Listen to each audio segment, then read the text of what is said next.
আসসালামু আলাইকুম ওয়া রাহমাতুল্লাহি ওয়া বারাকাতুহু। বিসমিল্লাহ আলহামদুলিল্লাহি ওয়াহদা ওয়াসসালাতু ওয়াসসালামু আলা রাসূলিল্লাহি ওয়া আলা আলিহি ওয়া আসহাবিহি আজমাইন, আম্মা বাদ। বই ইসলামে যুদ্ধ ও তার নীতিমালা, পৃষ্ঠা 91, দ্বিতীয় অধ্যায়, জিহাদের নীতিমালা ও তার লক্ষ্য উদ্দেশ্য। ক. জিহাদের নীতিমালা। এটা সুবিদিত যে জিহাদ অন্যতম একটি ইবাদত, আর কোনো ইবাদতই তার পূর্ণ নীতিমালা ছাড়া বিশুদ্ধ হয় না। শর্ত পূরণ হওয়া লাগবে এবং প্রতিবন্ধকতাসমূহ দূর হওয়া লাগবে। আর এই জন্যই জিহাদের নীতিমালাগুলো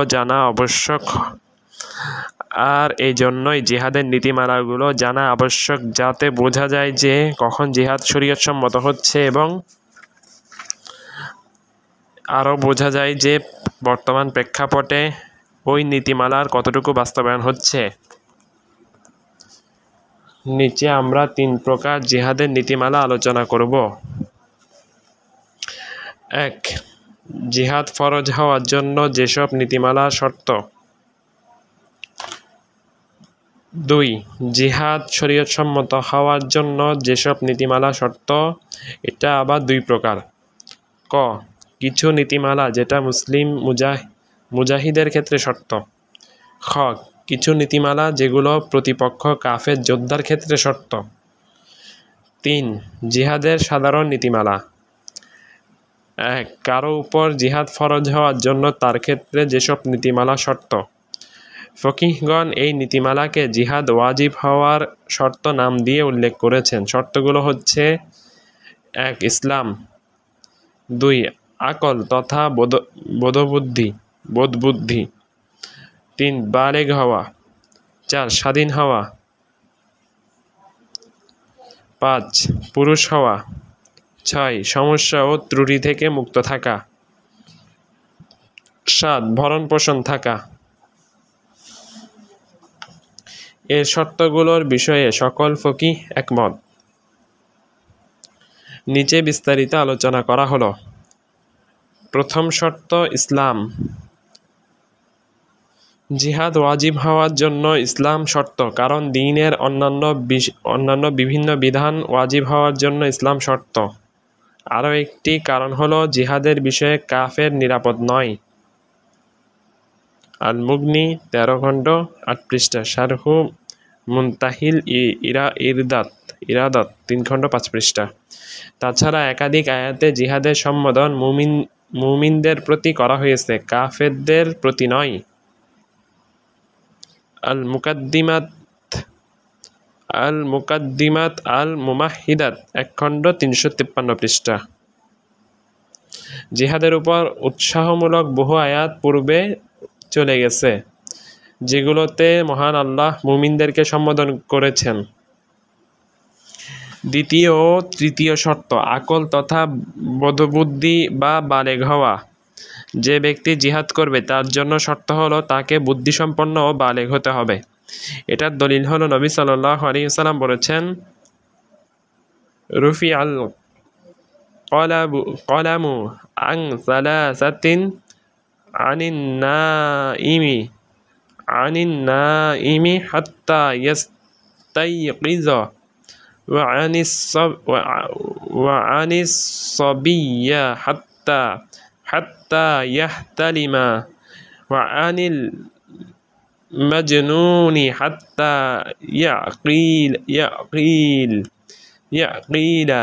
ইয়াকিলা। 3 শ্রেণীর লোক থেকে কলম উঠিয়ে নেওয়া হয়েছে: ঘুমন্ত ব্যক্তি থেকে যতক্ষণ না জাগ্রত হয়, শিশু থেকে যতক্ষণ না বালেগ হয় ও পাগল হতে যতক্ষণ না বুদ্ধি ফিরে পায়। মুসনাদ আহমদ 4398, নাসাই 3432, ইবনু মাজাহ 2041, আলবানী এটাকে সহিহ বলেছেন।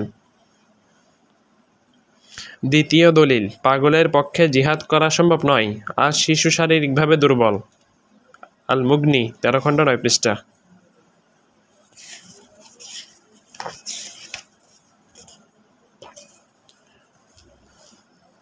চতুর্থ শর্ত স্বাধীন হওয়া। অর্থাৎ দাসের উপর জিহাদ ওয়াজিব নয়। জিহাদ ওয়াজিব হওয়ার জন্য স্বাধীন মুসলিম হওয়া শর্ত। দলিল হলো, জিহাদ এমন একটি ফরজ ইবাদত যা শরীর দ্বারা করতে হয় এবং সম্পদ দ্বারা করতে হয়।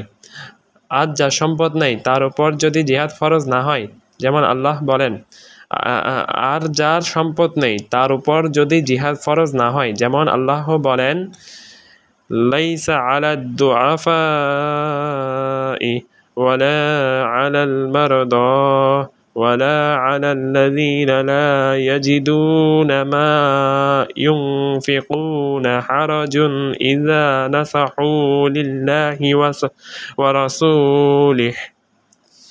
যারা দুর্বল, অসুস্থ এবং যারা খরচের সামর্থ্য রাখে না, জিহাদ না করাতে তাদের কোনো অসুবিধা নেই যখন তারা আল্লাহ ও তার রাসূলের কল্যাণ কামনা করবে। সূরা তাওবা 9 নম্বর সূরা 91 নম্বর আয়াত।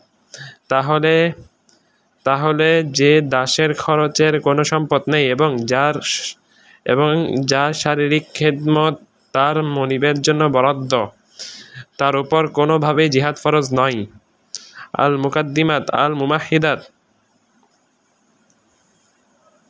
1 খণ্ড 353 পৃষ্ঠা। দ্বিতীয় দলিল, জিহাদ এমন একটি ইবাদত যেটাতে অনেক দূরত্ব অতিক্রম করতে হয়, সুতরাং সেটা দাসের উপর ফরজ নয়, যেমন হাজ তার উপর ফরজ নয়। পঞ্চম শর্ত, পুরুষ হওয়া। জিহাদকারীকে অবশ্যই পুরুষ হতে হবে, নারীর উপর জিহাদ ফরজ নয়। দলিল, আয়েশা রাদিয়াল্লাহু আনহা বলেন,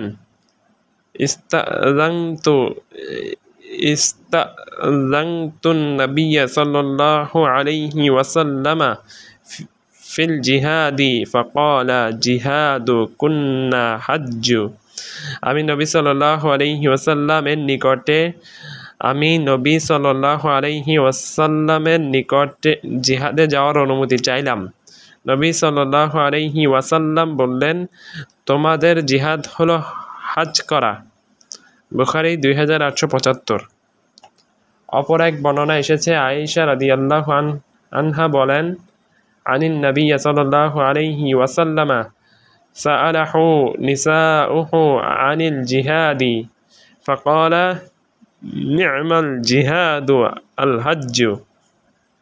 নবী সাল্লাল্লাহু আলাইহি ওয়াসাল্লাম এর স্ত্রীগণ তাকে জিহাদ সম্পর্কে জিজ্ঞাসা করলে তখন নবী সাল্লাল্লাহু আলাইহি ওয়াসাল্লাম বললেন, হজ কতই না উত্তম জিহাদ। সহিহ বুখারী 2876। অপর এক বর্ণনা এসেছে, আয়েশা রাদিয়াল্লাহু আনহা বলেন, ইয়া রাসূলুল্লাহ, নারাল জিহাদা আফদালাল আমালি আফালা নুজাহিদু ক্বালা লা লাকিন্না আফদালাল জিহাদি হাজ্জু মাবরুরুন। হে আল্লাহর রাসূল, আমরা বিশ্বাস করি জিহাদ সর্বোত্তম আমল, আমরা কি জিহাদ করব না? তখন নবী সাল্লাল্লাহু আলাইহি ওয়াসাল্লাম বললেন, বরং তোমাদের জন্য সর্বোত্তম জিহাদ কবুল হজ। সহিহ বুখারী 2784। আয়েশা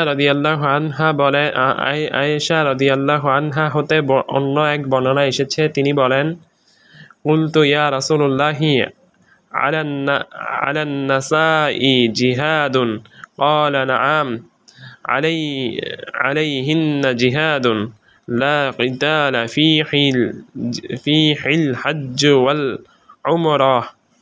আমি বললাম, হে আল্লাহর রাসূল, নারীদের উপর কি জিহাদ ওয়াজিব? তিনি বললেন, হ্যাঁ ওয়াজিব। তাদের উপর যে জিহাদ ওয়াজিব সেটাতে লড়াই নেই, অর্থাৎ হজ ও উমরা। ইবনে মাজাহ 2901। অত্র হাদিসটি সুস্পষ্ট প্রমাণ করে যে নারীদের উপর জিহাদ ফরজ নয়। দ্বিতীয় দলিল, সাধারণত নারীদের শারীরিক গঠন জিহাদের উপযুক্ত নয়। বাদায়ুস সানায়ে 7 খণ্ড 98 পৃষ্ঠা।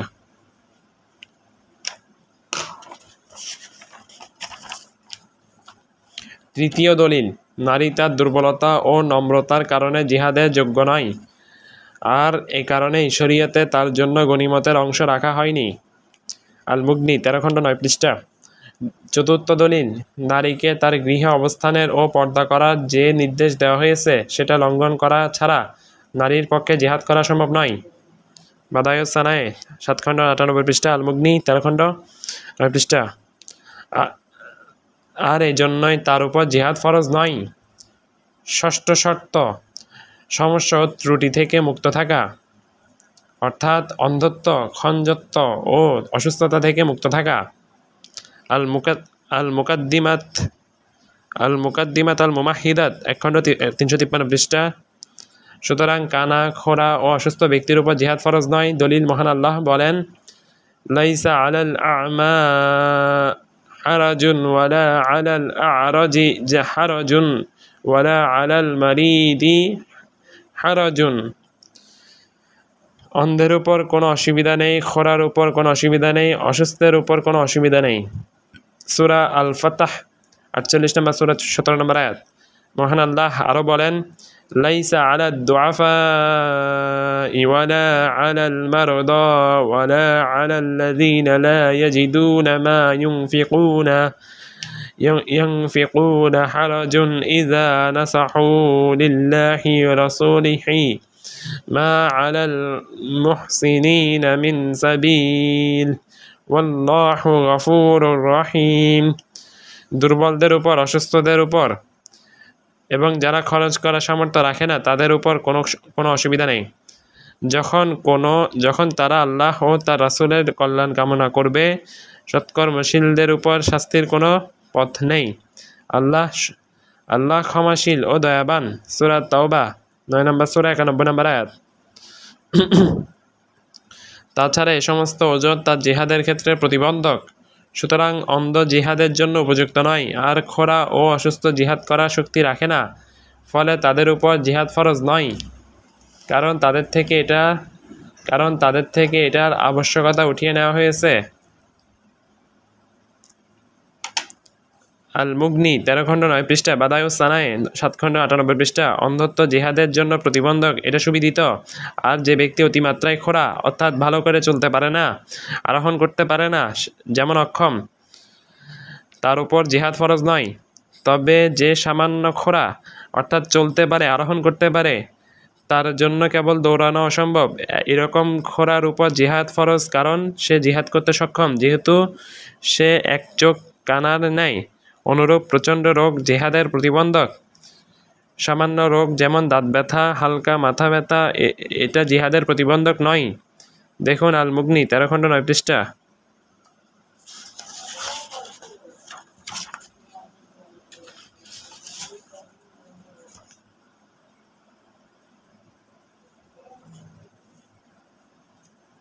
সপ্তম শর্ত, খরচের সামর্থ্য, অর্থাৎ জিহাদের জন্য প্রয়োজনীয় খরচের সামর্থ্য থাকা। আর এটা সামর্থ্য নেই তার উপর জিহাদ ফরজ নয়। দলিল, পূর্বোক্ত আয়াতটি, ওয়ালা আলাল মারদা ওয়ালা আলাল্লাযীনা লা ইয়াজিদুনা মা ইয়ানফিকুনা হারাজুন ইযা নাসাহু লিল্লাহি ওয়া রাসূলিহি। যারা ব্যয়ের সামর্থ্য রাখে না তাদের উপর কোনো অসুবিধা নেই যখন তারা আল্লাহ ও তার রাসূলের কল্যাণ কামনা করে। সূরা তাওবা 9 নম্বর সূরা 91 নম্বর আয়াত। তাছাড়া অস্ত্র ছাড়া জিহাদ করা সম্ভব নয়, তাই অস্ত্রের উপর সক্ষমতা বিবেচ্য। আল মুগনি 13 খণ্ড 9 পৃষ্ঠা, কাশফুল কিনা 3 খণ্ড 36 পৃষ্ঠা। ফকিহগণ উল্লেখ করেছেন যে যদি জিহাদ এমন দূরত্বে হয় যেখানে সালাত কসর করার বৈধতা নেই, তাহলে সেক্ষেত্রে মুজাহিদের জন্য শর্ত হলো নিজের পাথে ও পরিধানের খরচ সামর্থ্য থাকা এবং যুদ্ধের জন্য অস্ত্রের সামর্থ্য থাকা। এক্ষেত্রে তার জন্য বাহন শর্ত নয়, কারণ এটা নিকটতম সফর। আর যদি জিহাদ এমন দূরত্বে হয় যেখানে সালাত কসরের বৈধতা আছে, তাহলে সেখানেও বাহনও শর্ত। আল মুগনি 13 খণ্ড 9 পৃষ্ঠা, কাশফুল কিনা 3 খণ্ড 66 পৃষ্ঠা। মহান আল্লাহ বলেন, ওয়ালা আলাল্লাযীনা ইযা মা আতাউকা লিতাহমিলাহুম কুলতা লা আজিদু মা আহমিলুকুম আলাইহি তাওয়াল্লাউ وأعينهم تفيض من الدمع حزنا ألا يجدوا ما ينفقون আর যারা তোমার কাছে আসে যাতে তুমি তাদেরকে বাহন প্রদান করো, অথচ তুমি তাদেরকে বলো যে আমি তোমাদেরকে বাহন দিতে সক্ষম নই, ফলে তারা ফিরে যায় অশ্রু বিসর্জন দিতে দিতে। এই দুঃখে যে তারা ব্যয় করার মতো কিছু পেল না, তাদের উপর কোনো অসুবিধা নেই। সূরা তাওবা 9 নম্বর সূরা 92 নম্বর আয়াত। পূর্বের শর্তগুলোর সাথে জিহাদ ওয়াজিব হওয়ার জন্য আরও দুটি শর্ত যুক্ত করা হয়। আর শর্ত দুটি হলো: মুসলিম পিতা মাতার অনুমতি গ্রহণ। এটা ওই সময় যখন জিহাদ ফরজে কিফায়াহর অবস্থায় থাকে, অর্থাৎ যখন জিহাদ সুনির্দিষ্ট কারো উপরে অবধারিত হয় না। আর এ বিষয়ে সকল আলেম একমত। ইবনু রুশদ বলেন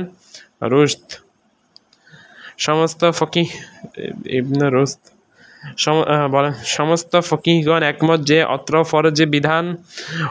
ফরজ বিধানের জন্য শর্ত হলো পিতামাতার অনুমতি গ্রহণ। তবে যদি উক্ত ফরজটি ফরজে আইনে পরিণত হয় তথা সবাই জিহাদে অংশ না নিলে যদি জিহাদ কায়েম না হয়, তাহলে সেক্ষেত্রে পিতামাতার অনুমতি প্রয়োজন নেই।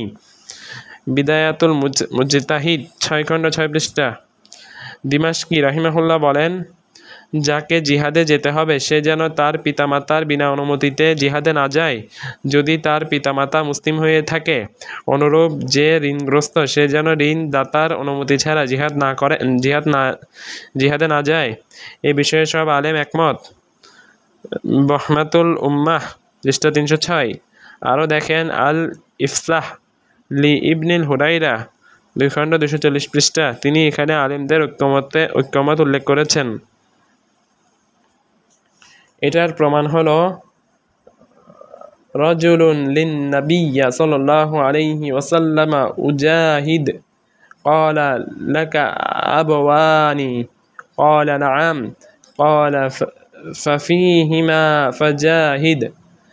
একজন লোক রাসূল সাল্লাল্লাহু আলাইহি ওয়াসাল্লামের নিকট এসে বললেন, আমি জিহাদ করতে চাই। নবী সাল্লাল্লাহু আলাইহি সাল্লাম বললেন, তোমার পিতামাতা জীবিত? লোকটি বললেন, হ্যাঁ। নবী সাল্লাল্লাহু আলাইহি সাল্লাম বললেন, তাহলে তাদের দুজনের মধ্যে জিহাদ করো, অর্থাৎ তাদেরকে বেশি বেশি সেবা করো। সহিহ বুখারী 3004, সহিহ মুসলিম 259। আরও একটি দলিল, পিতামাতার সাথে সদাচার করা ফরজে আইন আর জিহাদ ফরজে কিফায়া। ফরজে কিফায়াহর উপর অগ্রাধিকার প্রাপ্ত। বাদায়ুস সানায়ে 7 খণ্ড 98 পৃষ্ঠা।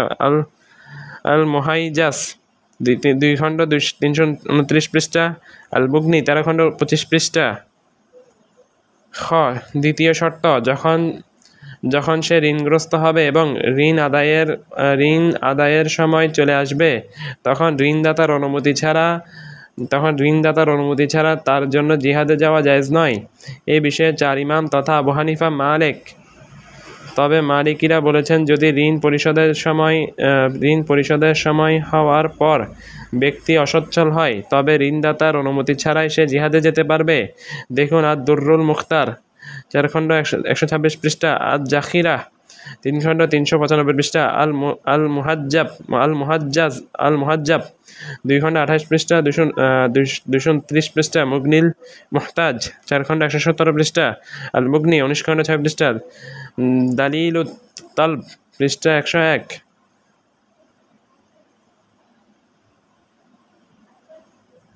শাফি ও আহমদ একমত। তবে যদি ঋণ পরিশোধের সময় বাকি থাকে, তাহলে হানাফি, মালিকি ও কিছু শাফিঈদের মতে ঋণদাতার অনুমতি ছাড়াই ঋণগ্রস্ত ব্যক্তি জিহাদে যেতে পারবে। অন্যদিকে হাম্বলী ও শাফিঈদের নিকট ঋণদাতার অনুমতি ছাড়া সে জিহাদে যেতে পারবে না। তবে যদি তার ঋণ পরিশোধের পরিমাণ সম্পদ থাকে এবং ঋণ পরিশোধের জন্য ঋণ পরিশোধের পরিমাণ সম্পদ থাকে এবং ঋণ পরিশোধের জন্য যদি কাউকে দায়িত্ব দেয় অথবা বন্ধক দ্বারা পরিশোধের নিশ্চয়তা দেয়, তবে অনুমতি ছাড়া জিহাদে যেতে পারবে। আদ-দুররুল মুখতার 4 খণ্ড 126 পৃষ্ঠা। আদ-জাখিরা 3 খণ্ড 395 পৃষ্ঠা। আল মুহাজ্জাজ 2 খণ্ড 28 পৃষ্ঠা 229 পৃষ্ঠা। মুগনিল মুহতাজ 4 খণ্ড 117 পৃষ্ঠা। আল মুগনি 19 খণ্ড 6 পৃষ্ঠা। দালিলুত তালব পৃষ্ঠা 101।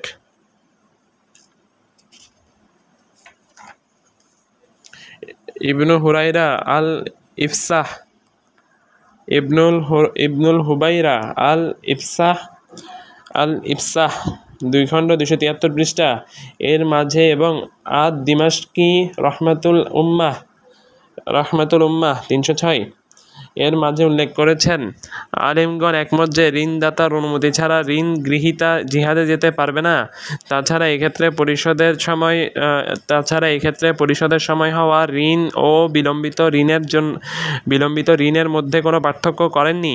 প্রথম দলিল, মোটের উপর ঋণ থাকলে অনুমতি ছাড়া যাওয়া যে নিষেধ, তার দলিল হলো جاء رجل إلى رسول الله صلى الله عليه وسلم فقال يا رسول الله أرأيت إن قتلت في سبيل الله صابرا محتسبا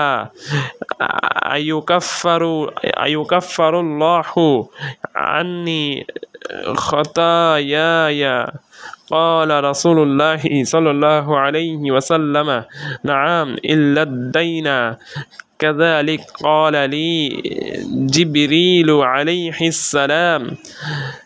এক লোক নবী সাল্লাল্লাহু আলাইহি ওয়াসাল্লামের নিকট এসে বললেন, ইয়া রাসূলুল্লাহ, আমাকে সংবাদ দিন, আমি যদি ধৈর্যশীল ও সওয়াবের প্রত্যাশী অবস্থায় আল্লাহর পথে শহীদ হই, তাহলে কি আমার অপরাধসমূহ ক্ষমা করে দেওয়া হবে? নবী সাল্লাল্লাহু আলাইহি ওয়াসাল্লাম বললেন, হ্যাঁ, তবে ঋণ ছাড়া। জিব্রাইল আমাকে এমনটা বলেছেন। সহিহ মুসলিম 1885। দ্বিতীয় দলিল, তাছাড়া জিহাদের অন্যতম উদ্দেশ্য শহীদ হওয়া, আর শহীদ হতে হলে প্রাণ বিসর্জন দিতে হবে, আর প্রাণ বিসর্জন হলে অন্যের হক নষ্ট হবে তথা ঋণ ফেরত পাবে না। আল মুগনি 13 খণ্ড 28 পৃষ্ঠা। পরিশোধের সময় হওয়া ঋণ থাকলে ঋণদাতার অনুমতি ছাড়া ঋণগ্রস্ত জিহাদে যেতে পারবে না। এটারও দলিল হলো অত্র ঋণ পরিশোধ করাটা তার উপর অবধারিত ফরজে আইন, আর জিহাদে যাওয়াটা ফরজে কিফায়াহর উপর অগ্রগণ্য। মুগনিল মুহতাজ 4 খণ্ড 117 পৃষ্ঠা। যারা বলেছেন ঋণ বিলম্বিত হলে ঋণদাতার অনুমতি ছাড়া জিহাদে যাওয়া যাবে, তাদের দলিল হলো ঋণ পরিশোধের সময় আসার আগে সে ঋণ পরিশোধের জন্য আদিষ্ট নয়, পক্ষান্তরে সে ফরজে কিফায়াহ পালন করতে তথা জিহাদে যাওয়ার জন্য আদিষ্ট। অতএব ঋণদাতার অনুমতি প্রয়োজন নেই, কারণ এখনো ঋণ পরিশোধের সময় আসেনি। মুগনিল মুহতাজ 4 খণ্ড 117 পৃষ্ঠা।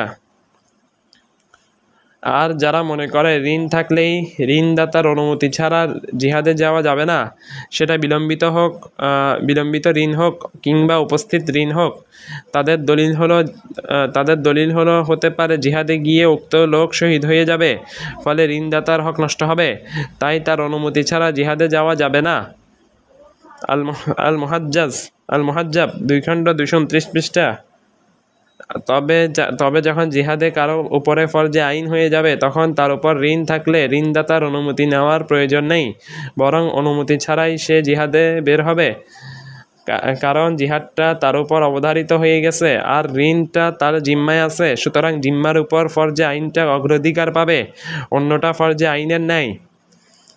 আল মুগনি 13 খণ্ড 28 পৃষ্ঠা। 2 জিহাদ বিশুদ্ধ হওয়া শর্তসমূহ। পূর্বে আলোচনা করা হয়েছে জিহাদ ওয়াজিব হওয়া শর্তসমূহ, আর এখানে আলোচনা করা হবে এমন শর্তসমূহ যেগুলো পাওয়া গেলে জিহাদ সহিহ হবে ও শরীয়তসম্মত হবে, আর শর্তগুলো পূরণ না হলে জিহাদ সহিহ হবে না এবং শরীয়তসম্মত হবে না। শর্তগুলোকে 2টি শাখায় উল্লেখ করা হবে।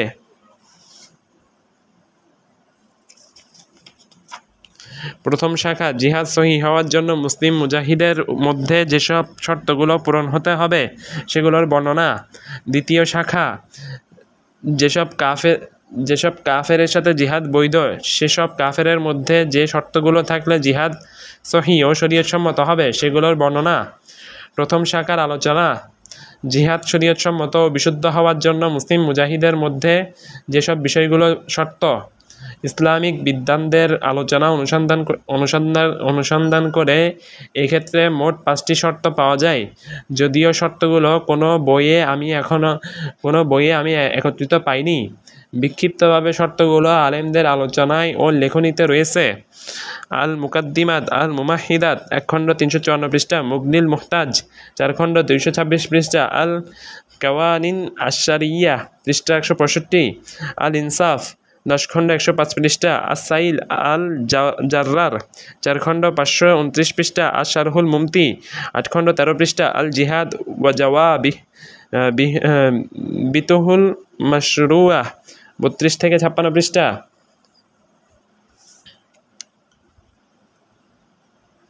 শর্তগুলো হলো: 1. আল ইখলাস লিল্লাহ তথা জিহাদ একমাত্র আল্লাহর উদ্দেশ্যে হওয়া। 2. জিহাদের শক্তি সামর্থ্য থাকা। 3. জিহাদের ফলে জিহাদ না করার ক্ষতির চেয়ে বেশি ক্ষতি অর্জন না হওয়া। 4. রাষ্ট্রপ্রধানের অনুমতি সাপেক্ষে জিহাদ হওয়া। 5. জিহাদ পরিচালনার জন্য শরীয়তসম্মত নেতৃত্ব তথা কমান্ড থাকা, অর্থাৎ শরীয়তসম্মত পতাকার তলে জিহাদ পরিচালিত হওয়া। নিচে শর্তগুলো সম্পর্কে বিস্তারিত আলোকপাত করা হলো। প্রথম শর্ত: একমাত্র আল্লাহর উদ্দেশ্যে জিহাদ করা। সকল ইবাদতের ক্ষেত্রে শর্ত হলো একমাত্র আল্লাহর উদ্দেশ্যে ইবাদত হওয়া, আল্লাহর উদ্দেশ্যে ইবাদত করা। জিহাদ একটি ইবাদত, এক্ষেত্রে এই জন্য এক্ষেত্রেও ইখলাস শর্ত, অর্থাৎ জিহাদ একমাত্র আল্লাহর উদ্দেশ্যে করতে হবে। ইবনুর রুশদ বলেন, জিহাদ বিশুদ্ধ হওয়ার জন্য শর্ত হলো নিয়ত তথা আল্লাহর উদ্দেশ্যে জিহাদ করা। এই শর্ত পূরণ না হলে জিহাদ বাতিল বলে গণ্য হবে। আল মুকাদ্দিমাত আল মুমাহিদাত 3 খণ্ড 354 পৃষ্ঠা। রাসূল সাল্লাল্লাহু আলাইহি ওয়াসাল্লাম বলেছেন, সমস্ত আমল নিয়তের উপর নির্ভরশীল। সহিহ বুখারী 1, সহিহ মুসলিম 1907। জিহাদের ক্ষেত্রে নিয়তের বিশুদ্ধতার অর্থ হলো আল্লাহর কালিমাকে উচ্চ করার জন্য এবং আল্লাহর সওয়াব লাভের প্রত্যাশায় জিহাদ করা। আল মুকাদ্দিমাত আল মুমাহিদাত 1 খণ্ড 354 পৃষ্ঠা। জিহাদের ক্ষেত্রে নিয়তের বিশুদ্ধতার অর্থ হলো আল্লাহর কালিমাকে উচ্চ করা এবং করার জন্য আল্লাহর কালিমাকে উচ্চ করার জন্য এবং আল্লাহর সওয়াব লাভের প্রত্যাশায় জিহাদ করা। মহান আল্লাহ বলেছেন, ওয়াকাতিলুহুম হাত্তা লা তাকুনা ফিতনাতুন ওয়া ইয়াকুনাদ-দীনু কুল্লুহু লিল্লাহ। তোমরা তাদের সাথে লড়তে থাকো যতক্ষণ না ফিতনার অবসান হয় এবং আনুগত্য পুরোটা আল্লাহর জন্য বরাদ্দ হয়। সূরা আল আনফাল 8 নম্বর সূরা 39 নম্বর আয়াত। এই মর্মে আরও একটি দলিল হলো, মহান আল্লাহ বলেন, ওয়ামা উমিরু ইল্লা লিয়াবুদুল্লাহা মুখলিসিনা লাহুদ-দীন হুনাফা। তাদেরকে কেবল এই আদেশ করা হয়েছে যে তারা আল্লাহর ইবাদত করবে, শিরক মুক্ত হয়ে একমাত্র আনুগত্যকে তার জন্য খালেস করবে। সূরা আল বাইয়িনা 98 নম্বর সূরা 5 নম্বর আয়াত। আরও একটি দলিল, নবী সাল্লাল্লাহু আলাইহি ওয়াসাল্লামকে প্রশ্ন করা হলো, সুইলা রাসূলুল্লাহি সাল্লাল্লাহু আলাইহি ওয়াসাল্লাম আনির রাজুলি ইউকাতিলু শাজাআতান ওয়া ইউকাতিলু হামিয়াতান ويقاتل رياء أي ذلك في سبيل الله؟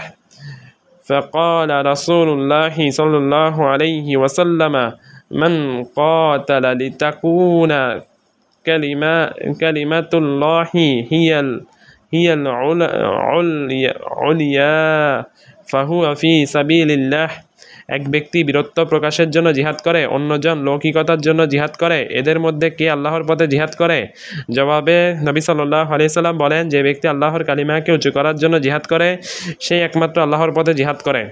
সহিহ মুসলিম 1904।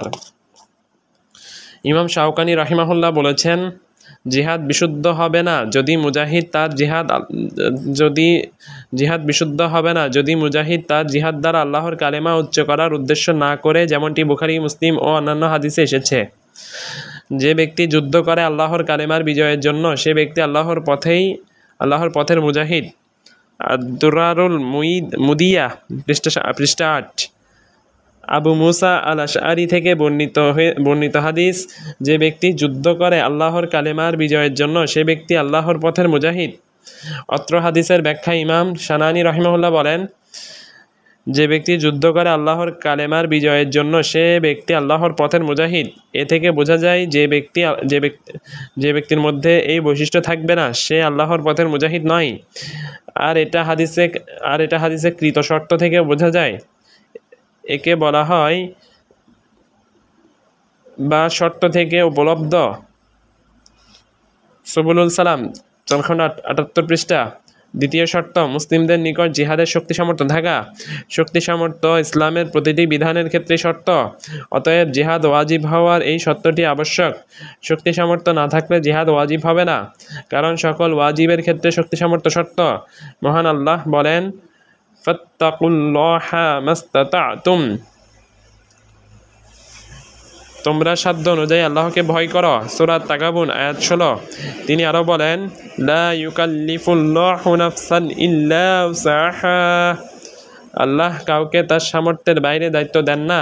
সূরা আল বাকারা 2 নম্বর সূরা 286 নম্বর আয়াত। তিনি আরো বলেন, লা ইউকাল্লিফুল্লাহু নাফসান ইল্লা মা আতাহা, لا يكلف الله نفسا إلا ما آتاها। আল্লাহ প্রতিটি আত্মাকে যা দিয়েছেন সে অনুযায়ী তাকে দায়িত্ব দেন। সূরা তালাক 65 নম্বর সূরা 7 নম্বর আয়াত। নবী সাল্লাল্লাহু আলাইহি সাল্লাম বলেছেন, ইযা আমারতুকুম বিশাইইন ফাতু মিনহু মাস্তাতা'তুম, আমি যখন তোমাদের কোনো কিছুর আদেশ করি তখন তোমরা সাধ্য অনুযায়ী তা পালন করো। সহিহ বুখারী 7288। ফাতহুল বারীতে ব্যাখ্যায় বলা হয়েছে, আফআলু কদরাস্তিতাআতিকুম, তোমরা তোমাদের সামর্থ্য অনুযায়ী কাজ করো। ফাতহুল বারী 13 খণ্ড 262 পৃষ্ঠা। আর এই জন্য শরীয়ত প্রবর্তক জিহাদের পূর্বে শক্তি অর্জনের মাধ্যমে জিহাদের জন্য প্রস্তুত হতে উৎসাহ প্রদান করেছেন। অতএব শক্তি সামর্থ্য না থাকলে যুদ্ধ জিহাদ নাই। তবে যদি মুসলিমদের দেশের শত্রুরা আগ্রাসন চালায় তখন শক্তি না থাকলেও যুদ্ধে ঝাঁপিয়ে পড়ে তাদেরকে প্রতিহত করতে হবে। জওয়াবেতুল জিহাদ ফিস সুন্নাহ পৃষ্ঠা 10। মহান আল্লাহ বলেছেন, وأعدوا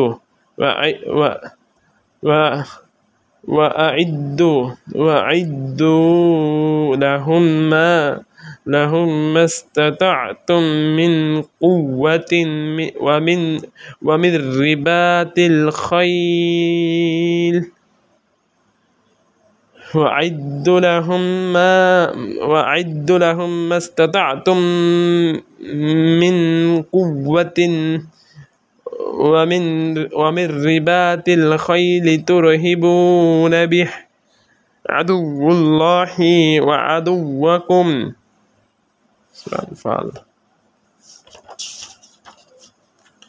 আর তোমরা তাদের মোকাবেলায় যথাসাধ্য শক্তি ও অশ্বশালা প্রস্তুত করো।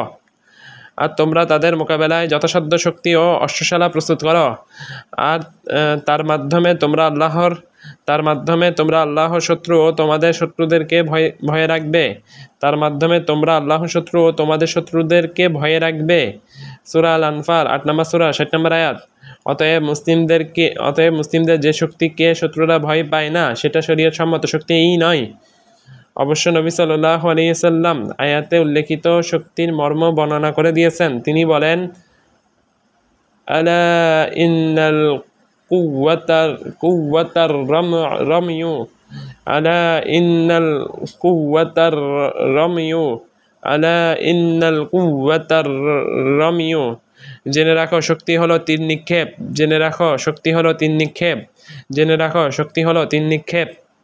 সহিহ মুসলিম 1917।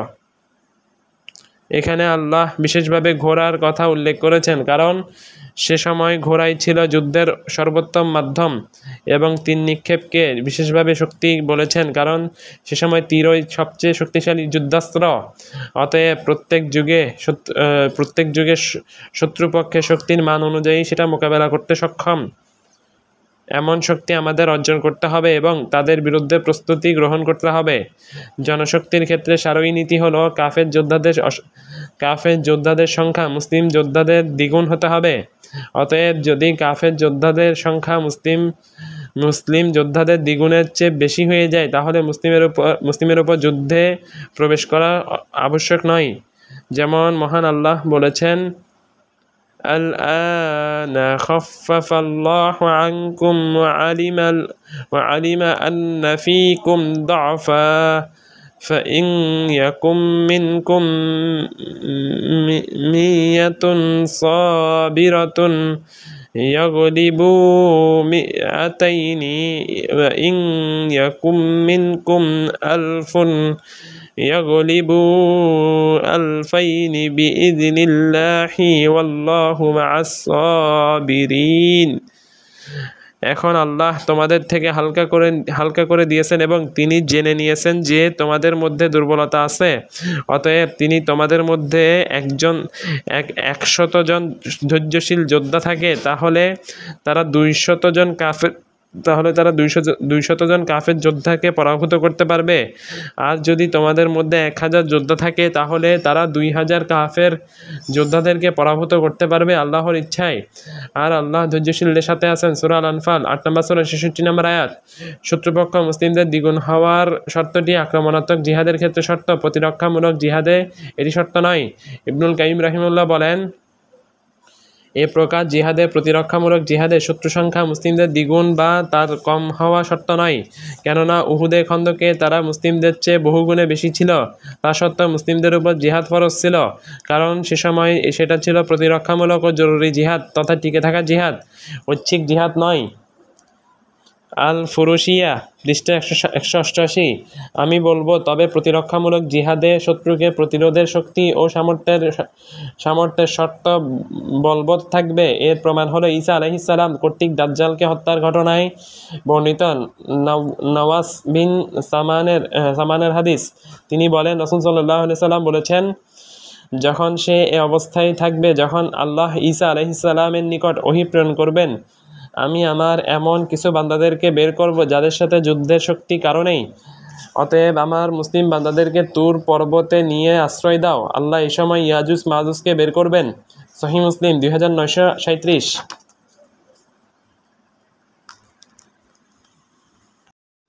ইসলামের যুদ্ধ ও তার নীতিমালা 138টা। ইমাম নওয়াবী রাহিমাহুল্লাহ বলেন, আলেমগণ বলেছেন, লা ইয়াদানি এর অর্থ শক্তি ও সাধ্য নেই। বলা হয় মালি বিহাযা আমরে অথবা ওয়ামালি বিহি ইয়াদানি, অর্থাৎ এই বিষয়ে আমার শক্তি নেই। ইয়াদ ও ইয়াদানি অর্থাৎ শক্তির অর্থে ব্যবহার হওয়ার কারণ হলো প্রতিরোধ ও কার্য সম্পাদন হাত দ্বারা সম্পন্ন হয়ে থাকে। প্রতিরোধে অক্ষমতার কারণে মনে হয় যেন তার হস্তদ্বয় নাই। আর হাররাজতুম ইলা তুরি এর অর্থ হলো তাদেরকে তুর পর্বতে নিয়ে সেখানে তাদেরকে আশ্রয় দাও। শারহুন নওয়াবী লি মুসলিম 18 খণ্ড 68 পৃষ্ঠা। উপর্যুক্ত হাদিস থেকে বোঝা গেল, যেহেতু ইয়াজুজ মাজুজের শক্তির তুলনায় ঈসা আলাইহিস সালামের শক্তি দুর্বল ছিল, তাই আল্লাহ তাকে তাদের সাথে লড়তে ও জিহাদ না করতে আদেশ দেন। অতএব বোঝা গেল শক্তি সামর্থ্য যুদ্ধের জন্য শর্ত। মুহিম্মাতুন ফিল জিহাদ পৃষ্ঠা 18। এখানে প্রতিরক্ষামূলক জিহাদেও যেহেতু শক্তি সামর্থ্য শর্ত করা হয়েছে, অতএব আক্রমণাত্মক জিহাদে উক্ত শর্তটি আরও জোরালো। সাজ সরঞ্জাম ও প্রস্তুতির পাশাপাশি মুসলমানদেরকে ঈমান ও ইসলামের বলে বলীয়ান হতে হবে ইখলাস ও রাসূল সাল্লাল্লাহু আলাইহি ওয়াসাল্লাম এর একচ্ছত্র অনুসরণের মাধ্যমে, যাতে করে তাদের মধ্যে জাগতিক ও আধ্যাত্মিক শক্তির সমন্বয় ঘটে। তৃতীয় নীতি বা শর্ত, শত্রুর সাথে জিহাদ না করার ক্ষতির চেয়ে জিহাদ করার ক্ষতি বেশি না হওয়া। দ্বিতীয় নীতির বর্ণনায় জিহাদ ওয়াজিব হওয়ার জন্য শক্তি সামর্থ্য শর্ত হওয়ার উপর দলিল প্রমাণ উল্লেখ করা হয়েছে। তবে কেবল এই শর্তটি যথেষ্ট নয়, বরং জিহাদ ওয়াজিব হওয়ার জন্য এর সাথে আরও একটি শর্ত যুক্ত হবে। সেটা হলো জিহাদ না করা অপেক্ষা বড় বড় ক্ষতি যেন জিহাদ টেনে না আনে। ফকিহগণ এই বিষয়টি বর্ণনা করে বলেছেন, যদি কাফেরদের সংখ্যা দ্বিগুণের বেশি হয়ে যায় এবং জিহাদে অটল থাকলে বিজয়ের প্রত্যাশা থাকে এবং বিজয়ের ধারণা থাকে, তাহলে জিহাদে অটল থাকা মুস্তাহাব। আর যদি আমাদের প্রবল ধারণা জন্মে যে শত্রুদের কোনো অনিষ্ট করা ছাড়াই আমরা ধ্বংস হয়ে যাব, তাহলে পলায়ন করা আমাদের উপর আবশ্যক হয়ে যাবে। কারণ মহান আল্লাহ বলেছেন, ওয়ালা তুলকু বিআইদিকুম ইলা তাহলুকা, আর তোমরা নিজেদেরকে ধ্বংসের মধ্যে নিক্ষেপ করো না। সূরা আল বাকারা 195। আর যদি প্রবল ধারণা হয় যে আমরা শত্রুদের অনিষ্ট করতে পারবো তবে নিজেরা ধ্বংস হয়ে যাব, তাহলে তোমাদের জন্য পলায়ন করা মুস্তাহাব। মুগনিল মুহতাজ 4 খণ্ড 226 পৃষ্ঠা। ইবনু জুজাই বলেন, যদি মুসলিমগণ বোঝে যে তারা নিহত তবে তাহলে যুদ্ধ থেকে ফিরে যাওয়া উত্তম। আবুল মাআলি বলেন, এই বিষয়ে কোনো দ্বিমত নেই। কাওয়ানিনুল আহকামিশ শারিয়্যা পৃষ্ঠা 165। ইমাম শাওকানি রহিমাহুল্লাহ বলেন, যদি তারা শক্তিশালী লক্ষণাদি তারা বুঝতে পারে যে কাফেররা তাদেরকে পরাভূত করবে, তাদের উপর জয়লাভ করবে, তাহলে তাদের উপর আবশ্যক যুদ্ধ পরিহার করা, মুজাহিদদের সংখ্যা বৃদ্ধি করা এবং সাহায্যের জন্য অন্যান্য মুসলিমদেরকে ডাকা। এটার প্রমাণ হলো মহান আল্লাহর বাণী, আর তোমরা নিজেদেরকে ধ্বংসের মধ্যে ফেলো না। যদি আয়াতটি অবতীর্ণ হওয়ার বিশেষ প্রেক্ষাপট ছিল, তবুও আয়াতের শাব্দিক ব্যাপকতা উক্ত বিষয়টিকে অন্তর্ভুক্ত করে। আর উসুলে ফিকহে সুসাব্যস্ত নীতি দর্তব্য হলো শাব্দিক ব্যাপকতা, প্রেক্ষাপটের বিশেষত্ব নয়। আর এটা সুবিদিত যে ব্যক্তি নিহত হওয়ার, বন্দী হওয়ার অথবা পরাজিত হওয়ার প্রবল ধারণা নিয়ে যুদ্ধে গমন করে, সে নিজেকে ধ্বংসের মধ্যে নিক্ষেপ করে। আশ-শাইলুল জাররার 4 খণ্ড 529 পৃষ্ঠা। শেখ ইবনু উসাইমিন রাহিমাহুল্লাহ বলেছেন, জিহাদের জন্য আবশ্যক একটি শর্ত রয়েছে, আর তা হলো মুসলিমদের নিকট পর্যাপ্ত শক্তি সামর্থ্য থাকতে হবে যার মাধ্যমে তারা যুদ্ধ করতে সক্ষম হবে। যদি তাদের নিকট শক্তি না থাকে, তাহলে এই অবস্থায় যুদ্ধে প্রবেশের অর্থ হলো নিজেদেরকে ধ্বংসের মধ্যে নিক্ষেপ করা। আর এজন্যই মহান আল্লাহ মক্কাতে মুসলিমদের উপর জিহাদ ফরজ করেননি, কেননা তারা দুর্বল ছিলেন। অতঃপর যখন তারা মদিনায় হিজরত করলেন, ইসলামী রাষ্ট্র গঠন করলেন এবং তাদের শক্তি অর্জন হলো, তখন তাদেরকে জিহাদের আদেশ দেওয়া হলো।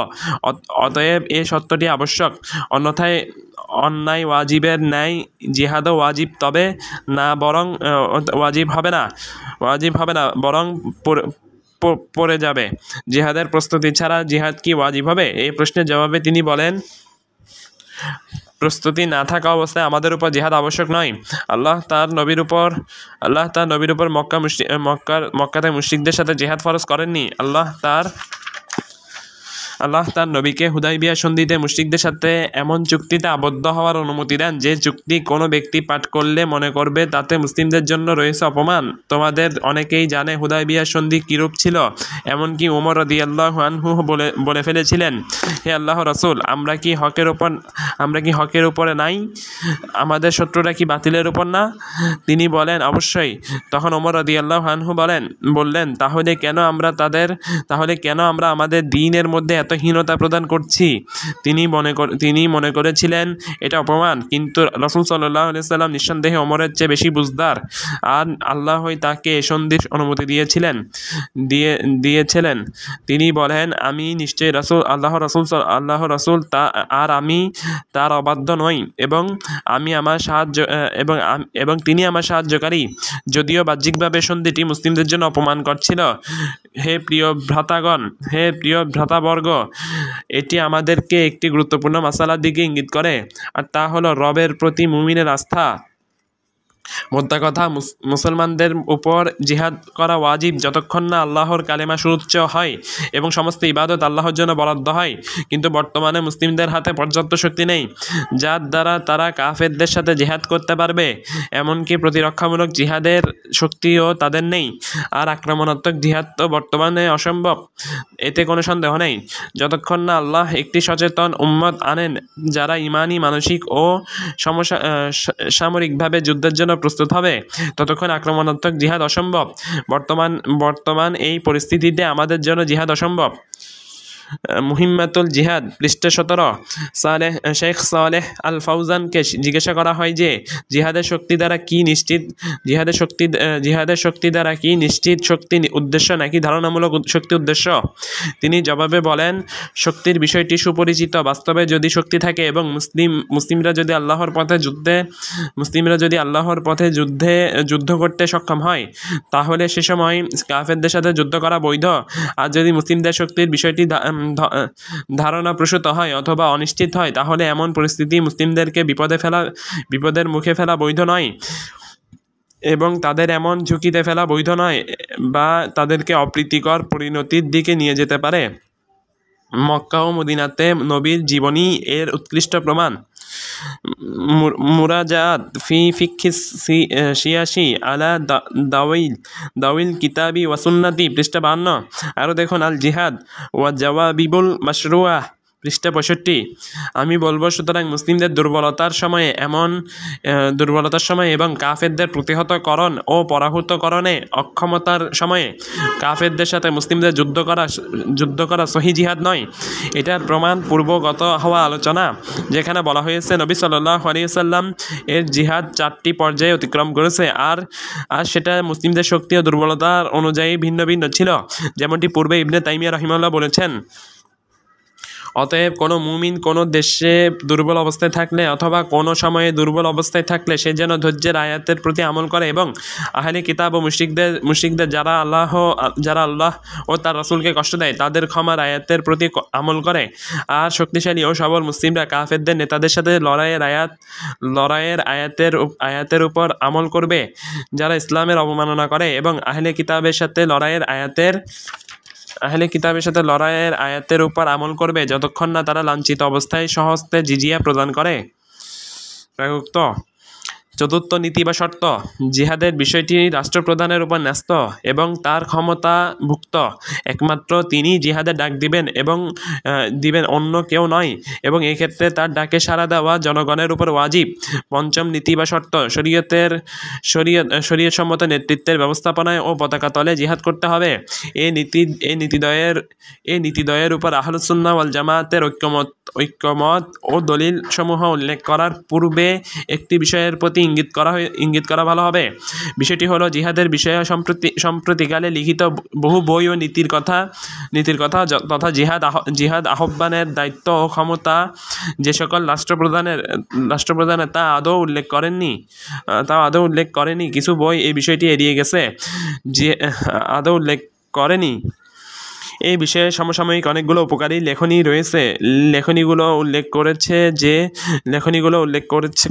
করেছে যে জিহাদ হলো রাষ্ট্রপ্রধানের কর্তৃত্বাধীন, আর এটা শর্ত নয় যে রাষ্ট্রপ্রধানকে সমগ্র মুসলিমদের খলিফা হতে হবে। যারা এই বিষয়টি উল্লেখ করেছেন তাদের মধ্যে উল্লেখযোগ্য হলেন: 1. আশ-শাইখ আল-আল্লামা মুহাম্মদ সালেহ আল উসাইমিন, দেখুন আশ-শারহুল মুমতি 8 খণ্ড 12 পৃষ্ঠা। 2. আশ-শাইখ আল-আল্লামা ডক্টর সালেহ আল ফাউজান, দেখুন তার লিখিত গ্রন্থ আল জিহাদ ওয়া দাওয়াবিতুহুল মাশরুআহ পৃষ্ঠা 32। 3.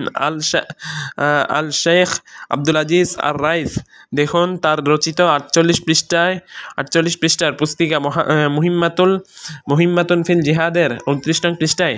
4.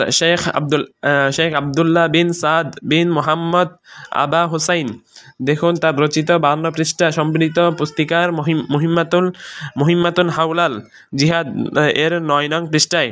5. শেখ মোহাম্মদ ওমর বাজমুল, দেখুন তার লিখিত 31 পৃষ্ঠার পুস্তিকা দাওয়াবিতুল জিহাদ ফিস সুন্নাহ আন নববিয়া 6 শেখ ডক্টর আব্দুল মহসিন আল মুনিফ দেখুন তার গবেষণা কর্ম আল জিহাদ ওয়া আহকামুহু ওয়া মাই ইয়াদউ ইলাইহি মোট পৃষ্ঠা সংখ্যা 102। 8 ডক্টর আলী বিন ওয়াহাব আল কাহতানি দেখুন তার রচিত 44 পৃষ্ঠা সম্বলিত পুস্তিকা আল মাফাহিম আস সাহিহা লি জিহাদ ফি সাবিলিল্লাহ ফি দাওয়াইল কিতাবি ওয়া সুন্নাহ। এ সকল পুস্তিকা ও গবেষণাগুলো অত্র বিষয়টি কিছু দিকে গুরুত্বপূর্ণ আলোচনা করেছে। কিছু বই এই বিষয়টিকে এড়িয়ে গেছে, শর্তের অধীনেও বিষয়টিকে উল্লেখ করেনি, অন্য কোনো আলোচনার মাঝেও এটাকে উল্লেখ করেনি। আবার কিছু কিছু বই উল্লেখ করেছে যে এই বিষয়টি শর্তই নয়। আবার কিছু কিছু বইয়ের লেখক উল্লেখ করেছেন যে রাষ্ট্রপ্রধানের আনুগত্য আবশ্যক হবে তখন যখন তিনি সারা পৃথিবীর সকল অঞ্চলে সমগ্র মুসলিমদের খলিফা হবেন। যখন তিনি কোনো এক অঞ্চলের বা কিছু অঞ্চলের শাসক হবেন বা নেতা হবেন তখন তার আনুগত্য আবশ্যক নয়। আর বর্তমান মুসলিমদের কোনো ইমাম বা শাসক নেই, অতএব কারো জন্য বায়াত করবে না। আর এই বিষয়টির ফলেই বহু মুসলিম দেশে জিহাদের নামে অনেক বিশৃঙ্খলা ও ফিতনার সৃষ্টি হয়েছে। আবার অনেক মুসলিমদের শাসক না হয়েও জিহাদের ডাক দিচ্ছে এবং শরীয়তের সুবিদিত নীতিমালা তোয়াক্কা করা হচ্ছে না। জিহাদের বিষয়টি শাসকের উপর ন্যস্ত এবং সারই পতাকা ছাড়া জিহাদ বিশুদ্ধ হবে না। এটার উপর আহলুস সুন্নাহ ওয়াল জামাহ একমত। রাসূল সাল্লাল্লাহু আলাইহি ওয়াসাল্লামের সুন্নাহ ও খোলাফায়ে রাশেদার সুন্নাহ অনুযায়ী জিহাদের দায়িত্ব শাসকের উপর অর্পিত। জিহাদের জন্য তার অনুমতি আবশ্যক এবং জিহাদ তার পতাকা তলে ও নেতৃত্বে হওয়া আবশ্যক। আহলুস সুন্নাহ ওয়াল জামাতের ইমামগণ এই বিষয়টি তাদের গ্রন্থ সমূহে প্রমাণ করেছেন। হানাফি মাযহাবের ইমাম আবু জাফর আত-তাহাবী বলেন, হজ ও জিহাদ মুসলিম শাসকের নেতৃত্বে শাসক ভালো হোক মন্দ হোক কিয়ামত পর্যন্ত চালু থাকবে। শারহুত তাহাবিয়া 2 খণ্ড 555 পৃষ্ঠা। ইমাম আহমদ বিন হাম্বল রাহিমাহুল্লাহ বলেন, ভালো ও খারাপ মুসলিম শাসকের নেতৃত্বে জিহাদ কিয়ামত পর্যন্ত অব্যাহত থাকবে, বর্জন করা যাবে না। শারহু ইতিকাদি আহলিস সুন্নাহ ওয়াল জামাহ 1 খণ্ড 160 পৃষ্ঠা। আলী ইবনুল মাদিনী এবং তিনি যেসব সালাফদেরকে পেয়েছেন তাদের আকীদা ও বিশ্বাস হলো আল্লাহ পরকালে বিশ্বাসী কারো জন্য ভালো হোক মন্দ হোক কোনো শাসকের বায়াতবিহীন একটি রাত্রি যাপন করা বৈধ নয়। তিনি শাসক ভালো হোক মন্দ হোক আমিরুল মুমিনিন ভালো মন্দ মুসলিম শাসকের নেতৃত্বে কিয়ামত পর্যন্ত জিহাদ অব্যাহত থাকবে, বয়কট করা যাবে না। শারহু ইতিকাদি আহলিস সুন্নাহ ওয়াল জামাহ 1 খণ্ড 167 পৃষ্ঠা। আবু জুরাহ ওবাইদুল্লাহ বিন আব্দুল করিম আর রাজি ও আবু হাতেম মোহাম্মদ বিন ইদ্রিস বিন আল মুনজির আল রাজি এর আকীদা বিশ্বাসের বিবরণ এসেছে। আবু হাতেমের ছেলে বলেন, আমি আমার বাবাকে ও আবু জুরাহকে দ্বীনের ভিত্তি সমূহের বিষয়ে আহলুস সুন্নাহ ওয়াল জামাতের মাযহাব সম্পর্কে জিজ্ঞাসা করলাম। আরও জিজ্ঞাসা করলাম বিভিন্ন মুসলিম অঞ্চলে আলেমদেরকে তারা কিসের উপর পেয়েছেন এবং এ বিষয়ে তাদের আকীদা বিশ্বাস কি। তারা উভয়ই জবাবে বলেন, মক্কা মদিনা ইরাক সিরিয়া ইয়ামান সহ সকল মুসলিম অধ্যুষিত অঞ্চলে আলেমদেরকে পেয়েছি। তাদের মাযহাব ছিল ইমাম তথা শাসকের নেতৃত্বে সালাত হজ ও জিহাদকে আমরা বৈধ মনে করি। শারহু ইতিকাদি আহলিস সুন্নাহ ওয়াল জামাহ 1 খণ্ড 176 ও 182 পৃষ্ঠা। ইবনু রুশদ আল কর্দবী বলেন, শত্রুদের সাথে জিহাদ চলবে প্রত্যেক ভালো মন্দ শাসকের নেতৃত্বে। আল মুকাদ্দিমাত আল মুমাহিদাত 1 খণ্ড 350 পৃষ্ঠা। তিনি আরও বলেন, জিহাদের জন্য কিছু আবশ্যক বিষয় রয়েছে যেগুলো পূরণ করা অবধারিত। সেগুলো 5টি: ইমাম তথা শাসকের আনুগত্য, খেয়ানত বর্জন, নিরাপত্তা পূরণ, যুদ্ধের ময়দানে অটল থাকা এবং 2 জন শত্রু থেকে 1 জন মুজাহিদ পলায়ন না করা। আল মুকাদ্দিমাত আল মুমাহিদাত 1 খণ্ডের 355 পৃষ্ঠা। ইমাম কুরতুবী আল মালিকি রাহিমাহুল্লাহ বলেন, রাষ্ট্রপ্রধানের অনুমতি ছাড়া সেনাদল অভিযান বের হবে না, যাতে তিনি গোপনে তাদের খোঁজ নিতে পারেন, পিছন থেকে তাদের শক্তি যোগাতে পারেন। আবার অনেক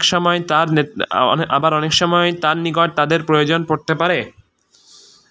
আল জামি লি আহকামিল কোরআন 5 খণ্ড 177 পৃষ্ঠা। ইমাম মাওয়ার্দি আশ-শাফিঈ রাহিমাহুল্লাহ বলেন, প্রধান ও মৌলিক 10টি বিষয় সম্পাদন করা একজন খলিফা ও মুসলিম শাসকের উপর আবশ্যক। পঞ্চম, সুদৃঢ় প্রতিরক্ষা ব্যবস্থা ও প্রবল শক্তি দ্বারা সীমান্ত রক্ষা করা, যাতে শত্রুরা অতর্কিত হামলা চালিয়ে দেশের মধ্যে কোনো নিষিদ্ধ কাজ সংগঠিত করার অথবা কোনো মুসলিম বা কোনো চুক্তিবদ্ধ মুসলিমের রক্তপাত ঘটানোর সুযোগ না পায়। ষষ্ঠ, ইসলামের দাওয়াত পৌঁছানোর পর ইসলাম গ্রহণে যারা হঠকারিতা প্রদর্শন করবে তাদের বিরুদ্ধে জিহাদ পরিচালনা করা, যে পর্যন্ত না তারা ইসলাম গ্রহণ করে অথবা জিম্মি চুক্তিতে দাখিল হয়, যাতে করে সকল ধর্মের উপর ইসলাম ধর্মকে বিজিত করার বিষয়ে আল্লাহর হক প্রতিষ্ঠিত হয়। আল আহকাম আস-সুলতানিয়া পৃষ্ঠা 15 থেকে 16। ইমাম আল মুওয়াফফাক বিন কুদামা আল হাম্বলি বলেন, জিহাদের বিষয়টি শাসক ও তার ইজতিহাদের উপর ন্যস্ত। তিনি এই বিষয়ে যেটাকে ভালো মনে করবেন সেটাতে তার আনুগত্য করা জনগণের উপর আবশ্যক। আল মুগনি 13 খণ্ড 16 পৃষ্ঠা। ইমাম আল বুহুতি বলেন, শাসকের অনুমতি ব্যতীত জিহাদ বৈধ নয়, কেননা তিনি যুদ্ধের বিষয়ে বেশি অবগত এবং যুদ্ধের বিষয়টি তার উপর ন্যস্ত। কাশফুল কিনা 3 খণ্ড 72 থেকে 73 পৃষ্ঠা। শেখুল ইসলাম ইবনু তাইমিয়া বলেন, আহলুস সুন্নাহ ওয়াল জামাআহ এর মতামত হলো হজ, জিহাদ ও জুমাহ কায়েম করতে হবে, শাসকদের নেতৃত্বে, তারা ভালো হোক বা খারাপ হোক। মাজমুল ফাতাওয়া 3 খণ্ড 158 পৃষ্ঠা। শেখ আব্দুল লতিফ বিন আব্দুর রহমান রাহিমাহুল্লাহ বলেন, মুসলিম উম্মাহ আলেমদের মাঝে তার উপরই আমল অব্যাহত আছে। মুসলিম উম্মাহর ইমাম স্কলারগণ আল্লাহ ও তার রাসূলের আনুগত্য করার নির্দেশ প্রদান করেন এবং আল্লাহর পথে জিহাদের নির্দেশ প্রদান করেন। প্রত্যেক শাসকের নেতৃত্বে সে ভালো হোক বা মন্দ হোক।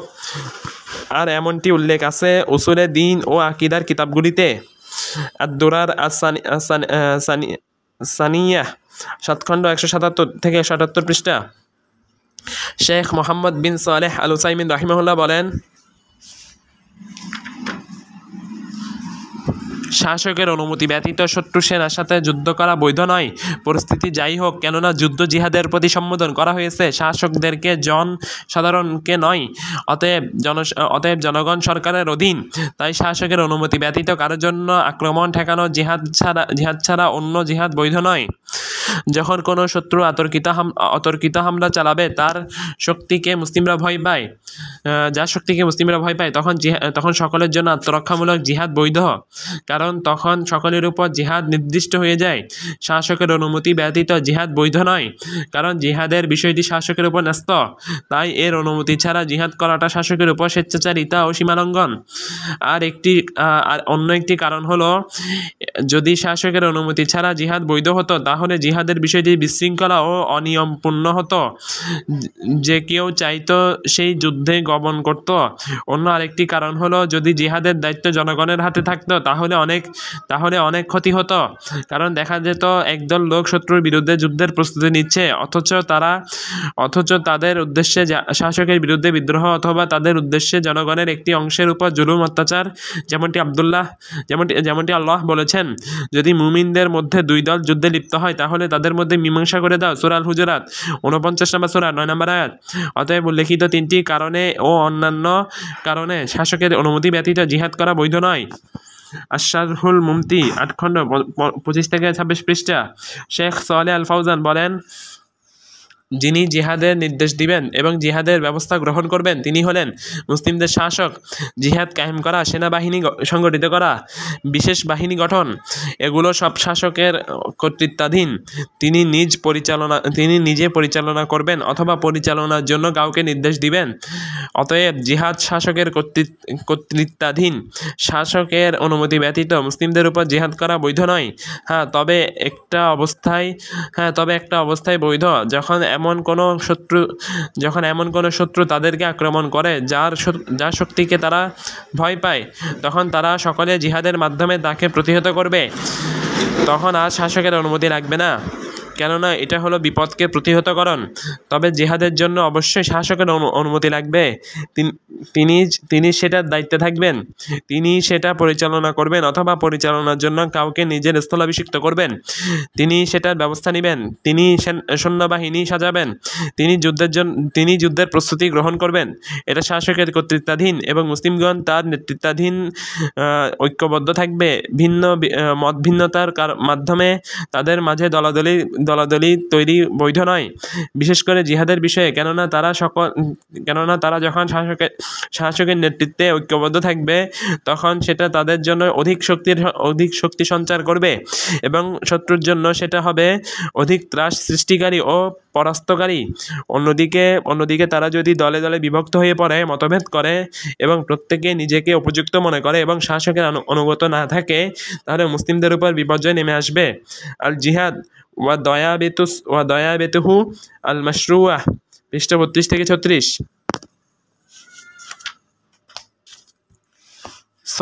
সৌদি আরবের স্থায়ী ফতোয়া কমিটির ফতোয়া। আল্লাহর কালেমাকে সমুন্নত করার জন্য, দিন ইসলামের সংরক্ষণ ও প্রচার প্রসারের জন্য এবং ইসলামের মান মর্যাদা রক্ষার জন্য সামর্থ্যবানের উপর জিহাদ করা ফরজ।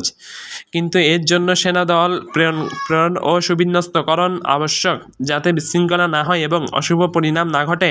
এজন্য জিহাদ শুরু করা ও তাতে প্রবেশ করাটা মুসলিম শাসকের দায়িত্ব। অতএব আলেমদের কর্তব্য হলো তাকে জিহাদের প্রতি উৎসাহিত করা। অতঃপর যখন তিনি জিহাদ শুরু করবেন এবং মুসলিমদেরকে জিহাদে বের হতে বলবেন, তখন সত্যের সাহায্যে ও ইসলাম সংরক্ষণে আল্লাহ সন্তুষ্টি লাভের আশায় ইখলাসের সাথে তার ডাকে সাড়া দিয়ে জিহাদে বের হওয়া সামর্থ্যবান প্রত্যেক ব্যক্তির উপর ওয়াজিব। আর যারা বিনা ওজরে প্রয়োজন থাকা সত্ত্বেও জিহাদ থেকে পিছিয়ে থাকবে, সে পাপী হবে। ফতোয়া আল লাজনা আদ-দায়েমা, 12 খণ্ড 12 পৃষ্ঠা। জিহাদে যে শাসকের অনুমতি শর্ত এবং সারয়ী নেতৃত্বাধীন ছাড়া যে জিহাদ শরীয়তসম্মত নয়, সেটার দলিল প্রমাণসমূহ। এক, মহান আল্লাহ বলেন, ইয়া আইয়ুহাল্লাযীনা আমানু আতিউল্লাহ ওয়া আতিউর রাসূল ওয়া উলিল আমরি মিনকুম। ওহে তোমরা যারা ঈমান এনেছ, তোমরা আল্লাহর আনুগত্য করো, রাসূলের আনুগত্য করো এবং তোমাদের মধ্যে যারা কর্তৃত্বশীল তাদের আনুগত্য করো। সূরা নিসা 4 নম্বর সূরা 59 নম্বর আয়াত। তাফসীরে কুরতুবীতে এসেছে, সাহাল বিন আব্দুল্লাহ আত-তুস্তারি বলেন, তোমরা 7টি ক্ষেত্রে শাসকের আনুগত্য করো: স্বর্ণের মুদ্রা, দিনার ও রৌপ্য মুদ্রা দিরহাম বানানোতে, পরিমাপ যন্ত্র, কাইল ও ওজন নির্ধারণে, বিভিন্ন বিধিবিধানের ক্ষেত্রে, হজ, জুমা, 2 ঈদ ও জিহাদের ক্ষেত্রে।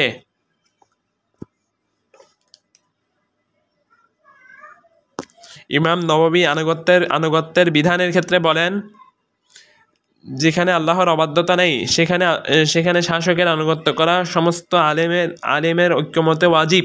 তিনি আরও বলেন,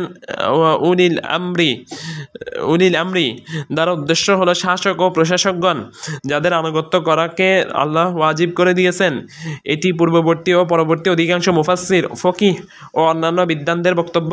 কেউ বলেন তারা হলেন আলেম গোষ্ঠী, আবার কেউ বলেন শাসক গোষ্ঠী। শারহু সহিহ মুসলিম 8 খণ্ড 222 ও 223 পৃষ্ঠা। 2, আবু হুরায়রা রাদিয়াল্লাহু আনহু বলেন, রাসূল সাল্লাল্লাহু আলাইহি সাল্লাম বলেছেন, যে আমার আনুগত্য করলো সে আল্লাহর আনুগত্য করলো, আর যে আমার অবাধ্য হলো সে আল্লাহর অবাধ্য হলো। আর যে আমার নিয়োজিত আমিরের তথা প্রশাসকের আনুগত্য করলো সে আমার আনুগত্য করলো, আর যে আমার আমিরের অবাধ্য হলো সে আমার অবাধ্য হলো। সহিহ মুসলিম 7137, মুসলিম 1835। 3, আবু হুরায়রা রাদিয়াল্লাহু আনহু বলেন, নবী সাল্লাল্লাহু আলাইহি সাল্লাম বলেছেন, মান খারাজা মিনাত তাআতি ওয়া ফারাকাল জামাআতা মাতা মিতাতান জাহিলিয়াতান ওয়া মান কাতালা তাহতা রায়াতিন ইম্মাইয়াতিন ইয়াগদাবু লিয়াসাবাতিন, মুসলিম শাসকের আনুগত্য থেকে যে বেরিয়ে গেল এবং শাসকের শাসনাধীন মুসলিম জামাত থেকে যে বিচ্ছিন্ন হলো, অতঃপর তার মৃত্যু ঘটলো, তার মৃত্যুটা জাহিলি মৃত্যু হলো। আর যে অজ্ঞতার পতাকা তলে জিহাদ করে দলের পক্ষে রাগান্বিত হয়ে অথবা স্বদলের পক্ষ নিয়ে অথবা স্বদলকে সাহায্যের উদ্দেশ্যে অথবা সে নিহত হলো, তাহলে তার জাহিলি মৃত্যু হলো। সহিহ মুসলিম 1848। সুতরাং উল্লেখিত দলিলগুলো ব্যাপকার্থমূলক জেহাদে ও অন্যান্য ভালো কাজে শাসকের ওয়াজিব হওয়া প্রমাণ বহন করে। জিহাদের বিষয়ে শাসকের আনুগত্য ওয়াজিব এবং জিহাদের বিষয়টি শাসকের উপর ন্যস্ত থাকার খাস ও বিশেষ দলিলসমূহ নিম্নরূপ। এক, ইমাম বুখারী অধ্যায় রচনা করেছেন বাবু ইউকাতালু মিন ওয়ারাই আল ইমামি ওয়ায়ুত্তাকা বিহ, শাসকের পিছনে থেকে জিহাদ করতে হবে এবং তার মাধ্যমে সুরক্ষিত থাকতে হবে। তিনি অধ্যায়ের অধীনে আবু হুরায়রা রাদিয়াল্লাহু আনহু থেকে হাদিস এনেছেন।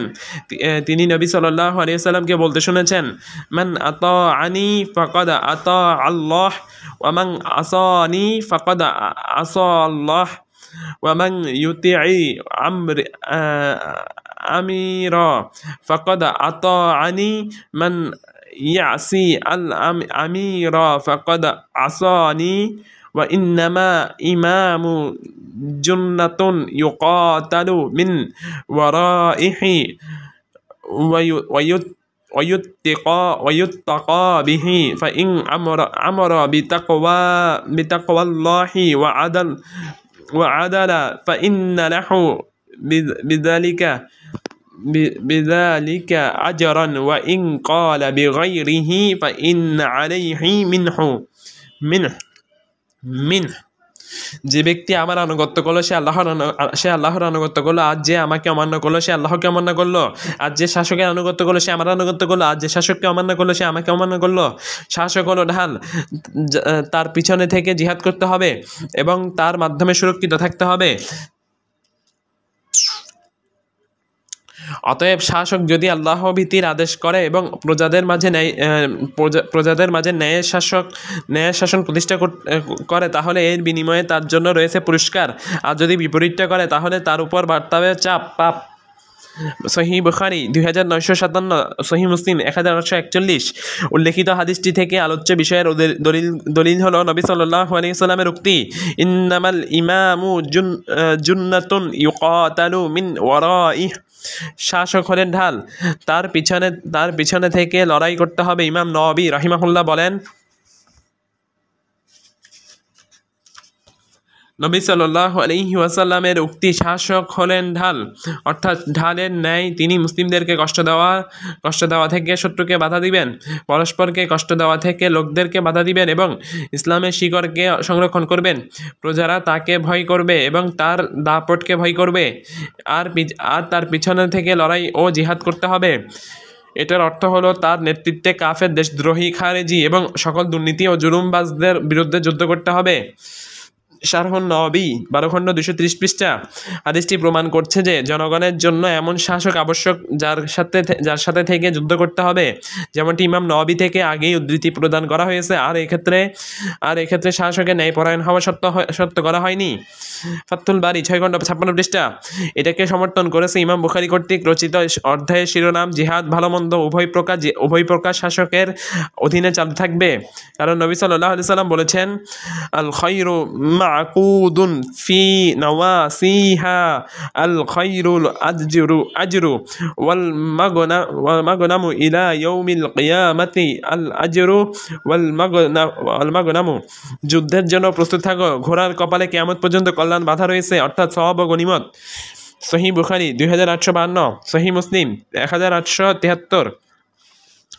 ইবনু হাজার রাহিমাহুল্লাহ বলেন, ইমাম বুখারী যে অধ্যায় রচনা করেছেন জিহাদ ভালো মন্দ উভয় প্রকার শাসকের অধীনে থাকবে, সেই অধ্যায়ের শব্দ হাদিসে এসেছে। আবু দাউদ রাহিমাহুল্লাহ বর্ণনা করেছেন, সুনান আবু দাউদ 2533।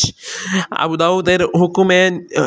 দাউদের হুকুমের ব্যাপারে নিশ্চুপ এবং আবু ইয়ালা ও মারফু সূত্রে হাদিসটি আবু হুরায়রা রাদিয়াল্লাহু আনহু থেকে বর্ণনা করেছেন এবং বর্ণনাটি কোনো ত্রুটি নেই। 2 আবু ইদ্রিস আল খাওলানি হতে বর্ণিত, তিনি হুজাইফা ইবনুল ইয়ামানকে বলতে শুনেছেন,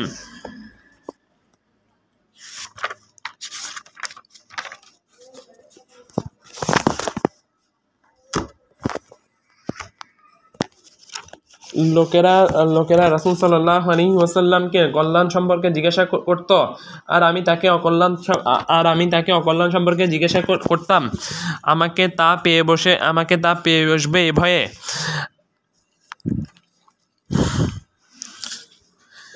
আমি তাকে বললাম, হে আল্লাহর রাসূল, আমরা অজ্ঞতা ও অকল্যাণে নিমজ্জিত ছিলাম। অতঃপর আল্লাহ আমাদেরকে কল্যাণের মাঝে নিয়ে আসলেন। তো এই কল্যাণের পর কি আর কোনো অকল্যাণ আছে? তিনি বললেন, হ্যাঁ আছে। আমি বললাম, সে অকল্যাণের পর কি আর কোনো কল্যাণ আছে? তিনি বললেন, হ্যাঁ আছে, তবে সেখানে কিছু ঘৃণিত বিষয় থাকবে। আমি বললাম, কি সেই ঘৃণিত বিষয়? তিনি বললেন, একটি সম্প্রদায় থাকবে যারা আমার আদর্শ ছেড়ে অন্য আদর্শ অনুসরণ করবে, তাদের মধ্যে ভালোও পাবে এবং মন্দও পাবে। আমি বললাম, তো সেই কল্যাণের পর কি আর কোনো অকল্যাণ থাকবে? তিনি বললেন, হ্যাঁ, জাহান্নামের দরজাসমূহে দাঁড়িয়ে একদল আহ্বানকারী আহ্বান করতে থাকবে, যারা তাদের ডাকে সাড়া দিবে তাদেরকে তারা জাহান্নামে নিক্ষেপ করবে। আমি বললাম, হে আল্লাহর রাসূল, আপনি আমাদেরকে তার পরিচয় দিন। তিনি বললেন তারা আমাদের মধ্যকার লোক, আমাদের মিল্লাতের লোক এবং আমাদের সুরেই কথা বলবে। আমি বললাম, সে সময়টা যদি আমাকে পেয়ে বসে তাহলে আপনি আমাকে কি করতে বলেন এবং কিসে নির্দেশ প্রদান করছেন? তিনি বললেন, তুমি মুসলিমদের জামাতকে ও শাসককে আঁকড়ে ধরবে। আমি বললাম, যদি তাদের কোনো জামাত বা শাসক না থাকে? তিনি বললেন, তাহলে তুমি সকল দলকে পরিত্যাগ করবে এবং গাছের গোড়া কামড়ে হলেও যতক্ষণ না তোমার মৃত্যু হয় তুমি এই অবস্থায় থাকবে। সহিহ বুখারী ৭০৮৪, সহিহ মুসলিম। ইবনু হাজার রাহিমাহুল্লাহ বলেন, তবারি রাহিমাহুল্লাহ বলেছেন, সঠিক কথা হলো খৈর বা কল্যাণ দ্বারা উদ্দেশ্য হলো ওই জামাত বা দলকে আঁকড়ে ধরা যে দল ওই শাসকের আনুগত্য করে যার শাসক নিযুক্তির ব্যাপারে জনগণ ঐক্যবদ্ধ হয়েছে। অতএব যে ব্যক্তি ওই শাসকের বায়াত ভঙ্গ করবে সে জামাত বা দল থেকে বের হয়ে যাবে। তিনি আরও বলেন, হাদিস থেকে বোঝা যায় যখন মানুষদের কোনো শাসক থাকবে না, ফলে মানুষেরা দলে দলে বিভক্ত হয়ে পড়বে, তখন একজন মুসলিম বিদ্যমান দলগুলোর কোনোটিকে অনুসরণ করবে না, বরং অকল্যাণ থেকে বাঁচার জন্য সম্ভব হলে সব দল ত্যাগ করবে। ফাথুল বারী 13 খণ্ড 37 পৃষ্ঠা। আমি বলবো, পূর্বের দলিলগুলো থেকে প্রমাণ হয় যে জিহাদের জন্য অবশ্যই একটি সারয়ী নেতৃত্ব থাকতে হবে এবং কুফরির পতাকা তলে জিহাদ চলবে না এবং শাসকের পতাকা তলে ছাড়া জিহাদ চলবে না। আর যখন শাসক থাকবে না তখন সকল দলকে ত্যাগ করতে হবে। আর এটি আহলুস সুন্নাহ ওয়াল জামায়াতের আকীদা বিশ্বাস, যেমনটি তাদের থেকে পূর্বে এটি বর্ণনা করা হয়েছে। জিহাদ ও অন্যান্য বিষয়ে যে শাসকের আনুগত্য করা ওয়াজিব।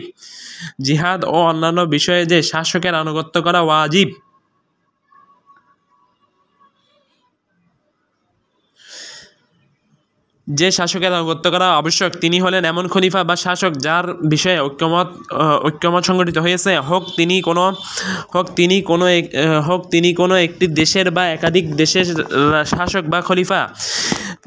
তার জন্য সর্বজনীন খেলাফত ও শাসন ব্যবস্থা তথা গোটা মুসলিম বিশ্বের শাসন ব্যবস্থা না থাকলেও এর বিপরীতে যে মতটি বলা হয় যে শুধু এমন শাসকের আনুগত্য করা আবশ্যক যিনি সমগ্র মুসলিম দেশের সকল মুসলিমের খলিফা ও শাসক, যে মতটি দলিল বিরোধী, ইজমা বিরোধী ও আহলুস সুন্নাহ ওয়াল জামাতের বিরোধী বরং সে মতটি বাস্তবতা বিরোধী এবং মতটি শাসকের বিরুদ্ধে বিদ্রোহ সৃষ্টিকারী।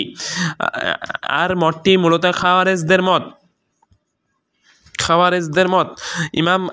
ইমাম মুহাম্মদ বিন আব্দুল ওয়াহাব রাহিমাহুল্লাহ বলেন, সকল মাযহাবের ইমামগণ একমত যে যে ব্যক্তি কোনো একটি দেশের বা একাধিক দেশের ক্ষমতা জোরপূর্বক গ্রহণ করলো তার জন্য সকল বিষয়ে শাসকের বিধান সাব্যস্ত হবে। যদি এমনটা না হতো তাহলে পৃথিবী অচল হয়ে যেত, কেননা লোকেরা ইমাম আহমদের বহু পূর্ব থেকে আজ পর্যন্ত গোটা বিশ্বে মাত্র একজন শাসকের উপর ঐক্যমত হতে পারেনি। অথচ তারা কোনো আলেমকে বলতে শোনেনি যে সার্বজনীন শাসক তথা গোটা মুসলিম বিশ্বের একজন শাসক হওয়া ছাড়া শাসকের জন্য কোনো শাসন বিধান সাব্যস্ত হবে না। আদ-দুরার আস-সানিয়া 9 খণ্ড 5 পৃষ্ঠা। আল্লামা মোহাম্মদ বিন ইসমাইল আস-সানানি আবু হুরায়রা রাদিয়াল্লাহু আনহু বর্ণিত নবী সাল্লাল্লাহু আলাইহি সাল্লামের হাদিস, যে আনুগত্য থেকে বের হয়ে যাবে এবং দল থেকে আলাদা হয়ে যাবে এবং এরপর তার মৃত্যু হবে, তার মৃত্যুটা হবে জাহিলি মৃত্যু। এর ব্যাখ্যায় বলেন, আনুগত্য থেকে বের হবে অর্থাৎ এমন খলিফার আনুগত্য থেকে বের হবে যার উপর ঐক্য সংগঠিত হয়েছে। এখানে উদ্দেশ্য যে কোনো দেশের খলিফা, কারণ আব্বাসী যুগের সময় হতে সমগ্র মুসলিম দেশের লোকেরা একজন শাসকের উপর ঐক্যবদ্ধ হননি, বরং প্রত্যেক ভূখণ্ডের লোকেরা তাদের নিজেদের জন্য আলাদা আলাদা শাসক নিযুক্ত করেছে। যদি হাদিস দ্বারা এমন খলিফা উদ্দেশ্য করা হয় যার উপর সকল মুসলিম একমত, তাহলে হাদিসটির কোনো ফায়দা থাকে না। আর দল ত্যাগ করবে অর্থাৎ ওই দলকে ত্যাগ করে যারা এমন শাসকের আনুগত্য ঐক্যবদ্ধ হয়েছে যে শাসকের মাধ্যমে তাদের ঐক্য অটুট থাকে এবং তাদের বিভেদ দূর হয় এবং তিনি তাদেরকে শত্রু থেকে রক্ষা করেন। সুবুলুস সালাম 3 খণ্ড 523 পৃষ্ঠা। আল্লামা মোহাম্মদ বিন আলী আশ-শাওকানি রাহিমাহুল্লাহ বলেন, একই সাথে দুজন শাসক অবৈধ। তবে ইসলামের প্রসারের পর, ইসলামী ভূখণ্ডের বিস্তৃতির পর এবং ইসলামী রাষ্ট্রের সীমা দূরবর্তী হওয়ার পর আমরা জানি এক এক অঞ্চল বা অঞ্চলসমূহের শাসনভার এক এক শাসক বা রাজার উপর ন্যস্ত। অনুরূপ অন্য অঞ্চলেও এক অঞ্চলের শাসকের আদেশ নিষেধ অন্য অঞ্চলের বা অঞ্চলসমূহের শাসকের রাজ্যে কার্যকর হয় না। এ ধরনের একাধিক শাসক ও রাজা হওয়াতে কোনো অসুবিধা নেই। আর বায়াতের পর এ ধরনের প্রত্যেক শাসকের আনুগত্য করা ওয়াজিব স্ব অঞ্চলের জনগণের উপর, তথা যেখানে তাদের আদেশ নিষেধ সমূহ কার্যকর হয় সেখানকার জনগণের উপর। অন্য অঞ্চলের শাসকের ক্ষেত্রেও একই বিধান। অতএব কোনো অঞ্চলে বা দেশে যখন কোনো শাসকের শাসন কর্তৃক প্রতিষ্ঠিত হয় এবং ওই অঞ্চলের লোকেরা তার থেকে বায়াত হয়, তখন যদি কেউ ওই শাসনের শাসন ক্ষমতা কেড়ে নিতে যায়, তাহলে তার ক্ষেত্রে ইসলামের বিধান হলো সে তওবা না করলে তাকে হত্যা করা হবে। এই অঞ্চলে বা দেশের শাসকের আনুগত্য করা এবং তার শাসনভুক্ত হওয়া অন্য দেশের লোকের উপর আবশ্যক নয়, কারণ দেশ হলো বহু দূরে অবস্থিত। কেননা উক্ত দেশের শাসকের বা রাজার সংবাদ দূরবর্তী দেশে অনেক সময় পৌঁছাবে না এবং তিনি অনেক সময় জানতে পারবেন তাদেরকে কে বাঁচালো আর কে মারল। সুতরাং এমত অবস্থায় উক্ত দেশের শাসকের আনুগত্য করতে বলাটা বাস্তবে অসাধ্য কাজ, বলার নামান্তর। যাদের বিভিন্ন দেশ ও জনগণের অবস্থাদি সম্পর্কে জ্ঞান আছে তারা বিষয়টি সহজেই বুঝতে পারবেন। অতএব তুমি হুকুমটি ভালো করে বুঝে নাও, কারণ এই হুকুমটি শরীয়তের নীতিমালার সাথে সঙ্গতিপূর্ণ ও দলিল মোতাবেক। আর এই হুকুমের বিপরীতে যেটা বলা হয় সেটাকে তুমি প্রত্যাখ্যান করো। কারণ ইসলামের শুরুতে যে ইসলামী শাসন ব্যবস্থা ছিল এবং বর্তমানে যে শাসন ব্যবস্থা আছে, উভয়ের মধ্যকার পার্থক্য দিবালোকের চেয়ে বেশি স্পষ্ট। যে ব্যক্তি এটা অস্বীকার করে সে হতবুদ্ধি, নির্বোধ। আর এইটুকু অধিকার নেই যে তার সামনে দলিল প্রমাণ উপস্থাপন করা হবে, কেননা সে দলিল প্রমাণ বুঝবে না। আস-সাইলুল জাররার ওয়া মুতাদাফিক আলা হাদিকিল আজহার 4 খণ্ড 152 পৃষ্ঠা 512 পৃষ্ঠা।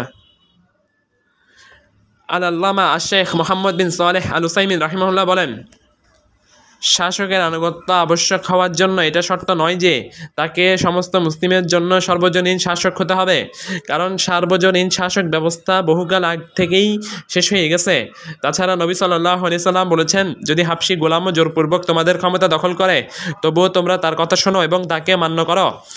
ইবনু মাজাহ 2860। আলবানী সহিহ বলেছেন, অতএব যখন কেউ কোনো অঞ্চল জোরপূর্বক ক্ষমতা দখল করে সে সার্বজনীন শাসকের পর্যায়ভুক্ত হয়ে যায় এবং তার কথা কার্যকর হবে। উসমান রাদিয়াল্লাহু আনহু এর সময় থেকেই ইসলামী শাসন বিভক্ত হওয়া শুরু হয়। হিজাজের শাসক হন ইবনু জুবাইর, শামের শাসক হন ইবনু মারওয়ান, মুক্তার ইবনু উবাইদ ও অন্যান্যরা ইরাকের শাসক হন। ফলে মুসলিম উম্মাহ বিভক্ত হয়ে গেল। আর আলেমগণ সর্বদাই আপন আপন অঞ্চলের শাসকের আনুগত্য ও কল্যাণ কামনা করে আসছেন। যারা যারা যারা তাদের অঞ্চলে ক্ষমতা দখল করেছেন, যদিও তাদের সার্বজনীন শাসন কর্তৃত্ব ছিল না। এটার মাধ্যমে আমরা বুঝতে পারি বর্তমানে গজানো দলটির বিভ্রান্তি ও গুমরাহি, যারা বলে বর্তমানে মুসলিমদের কোনো শাসক নেই, অতএব কোনো শাসকের জন্য বায়াত নেই এবং তাদেরকে মানা যাবে না। আল্লাহর কাছে এদের বিভ্রান্তি থেকে মুক্তি চাই। আমি বুঝি না এরা কি চায় জনগণ শাসক শূন্য বিশৃঙ্খল হোক, নাকি তারা চায় যে প্রত্যেককে তার নিজের শাসক বলা হোক। এরা যদি কোনো শাসকের হাতে বায়াত ছাড়া মারা যায় তাহলে তাদের মৃত্যু হবে জাহিলি মৃত্যু। কারণ বহু আগে থেকেই মুসলিমরা যেটা মেনে আসছেন তা হলো, যদি কেউ কোনো অঞ্চল দখল করেছেন এবং সেখানে তার কর্তৃত্ব প্রতিষ্ঠা হয়েছে, তিনি সেখানকার শাসক। আলিমগণ এ বিষয়ে স্পষ্ট বক্তব্য দিয়েছেন এবং সুবুলুস সালামের লেখক, এবং তিনি বলেন, সর্বজনীন শাসন ব্যবস্থা বাস্তবায়ন এখন সম্ভব নয়। বর্তমানে এটাই বাস্তব। বর্তমানে একটি দেশের মধ্যেই ক্ষমতার জন্য নির্বাচন, মারামারি, ঘুষ, দুর্নীতি কত কিনা হচ্ছে। অতএব যখন একটি দেশের জনগণই তাদের উপর এ ধরনের জাল নির্বাচনের মাধ্যমে ছাড়া শাসক নিযুক্ত করতে পারছে না, তখন গোটা মুসলিম বিশ্বের সমস্ত মুসলিমের জন্য শাসক নিযুক্ত কিভাবে সম্ভব? এটা সম্ভব নয়। আশ-শারহুল মুমতি 8 খণ্ড 12 ও 13 পৃষ্ঠা। ঠিক আছে। আল্লামা শেখ সালেহ আল ফাউজানকে প্রশ্ন করা হয়েছিল, বর্তমানে কিছু লোক ফতোয়া দিচ্ছে যে জিহাদ করা ওয়াজিব এবং এর জন্য কোনো শাসক বা পতাকা শর্ত নয়। এ বিষয়ে আপনার মতামত কি? তিনি জবাবে বলেন, এটা খারিজিদের মত। আহলুস সুন্নাহর মত হলো জিহাদের জন্য সারয়ী পতাকা ও শাসক আবশ্যক। রাসূলের সময় থেকে আজ পর্যন্ত এটাই মুসলিমদের মানহাজ। অতএব যে ফতোয়া দেয় যে জিহাদের জন্য শাসক ও পতাকা শর্ত নয়, সে প্রবৃত্তির অনুসারী, আর এটা খারিজিদের মত। আল জিহাদ ওয়া দাওয়াবেতুশ শারিয়া পৃষ্ঠা 47। হ্যাঁ, শেখ সালেহ আল ফাউজান যে জবাব দিয়েছেন সেটা সঠিক জবাব। যে মত বলে জিহাদের জন্য শাসকের অনুমতি শর্ত নয়, সারয়ী পতাকা শর্ত নয়, সেটি খারিজিদের মত। শাইখের জবাব সহিহ।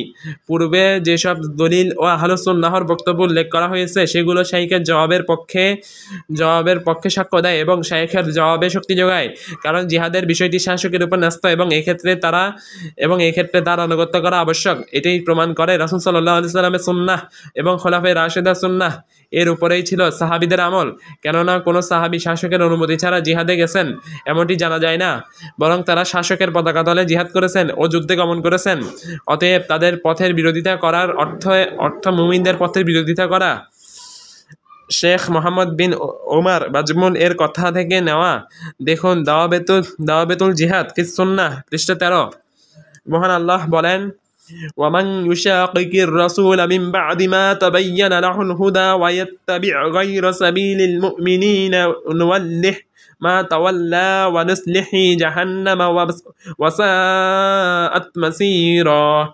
যে ব্যক্তি রাসূল সাল্লাল্লাহু আলাইহি সাল্লামের বিরুদ্ধাচরণ করে তার সামনে সঠিক পথ প্রকাশ হওয়ার পরেও এবং মুমিনদের পথ ছাড়া অন্য পথ অনুসরণ করে, আমরা তার উপর তাই চাপিয়ে দেব যা সে নিজে গ্রহণ করেছে এবং তাকে জাহান্নামে নিক্ষেপ করব, আর তা কতই না মন্দ স্থান।